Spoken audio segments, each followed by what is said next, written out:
За Хинтээ аймаг энэ жил 3 цэцэрлэгийн байр шинээр баригдаж өргөтгөл хийгээд байна. Үүний нэг нь Мөрөн сумын цэцэрлэг өнөөдөр нээлттэй хийлээ. За нээлтийн арга хэмжээнд аймгийн засаг даргын орлогч Ганхуйг боловсролын газрын дарга Бат Эрдэнэ, за Мөрөн сумын засаг дарга болох холбогдох албан тушаалтнууд нутгийн иргэд оролцлоо.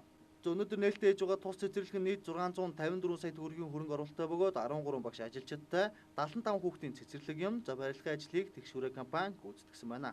Манай сум 2013-аас 15 оны хооронд усан жишээ хөрөнгө оруулалтаар 1 тэрбум гаруй төгрөгийн хөрөнгө оруулалт хийлээ.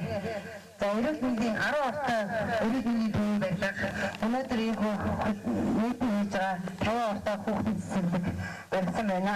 Орон нутгийн хөгжлийн сангаар иргэдийн өмнө тулгамдаад байгаа иргэдийн нийтийн эрх ашигт нийцсэн 415 сая төгрөгийн хөрөнгө оруулалтыг хийсэн байгаа. За үүнд над нутгийн цэг хүүхдийн толгойн талбай үнэтэй болон бичээрийн худаг гэх мэтчлийн хөрөнгө оруулалтыг хийсэн. За иргэд аж ахуйн нэгжийн хандаа тусламж мөн бусад эрхний суурьээр 170 сая төгрөгийн хөрөнгө оруулалтыг хийсэн байгаа. Мөн одоо яамдын хөрөнгө оруулалтаар 60 сая төгрөгийн хөрөнгө оруулалтыг хийж чадсан.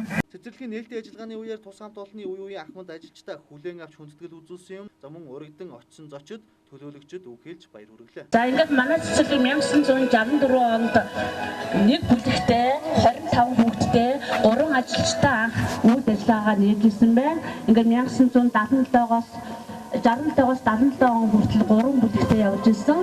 Тэгээд 87 оноос эхлээд 75 хүүхдийн ортойгоор одоо хүртэл үйл ажиллагаагаа явуулж байна. Манай цэцэрлэг нь одоо 13 ажилчтай 75 хүүхдийн орон тоотой энэ сайхан стандартын барилгад үйл ажиллагаагаа явуулахад таатай байна. Ер нь хамгийн гол нь сургууль явуулна гэдэг маань орчин бүрдсэн байх хэрэгтэй. Ингээд орчноо сайхан бүрдүүлсэн болохоор бид нар засгийн газрын мөрийн хөтөлбөрийн хэрэгжилт, цөм хөтөлбөрийнхээ хэрэгжилтийг маш баяртайгаар хэрэгжүүлж хүүхдэд хөгжүүлнэ гэдэгт итгэлтэй байна.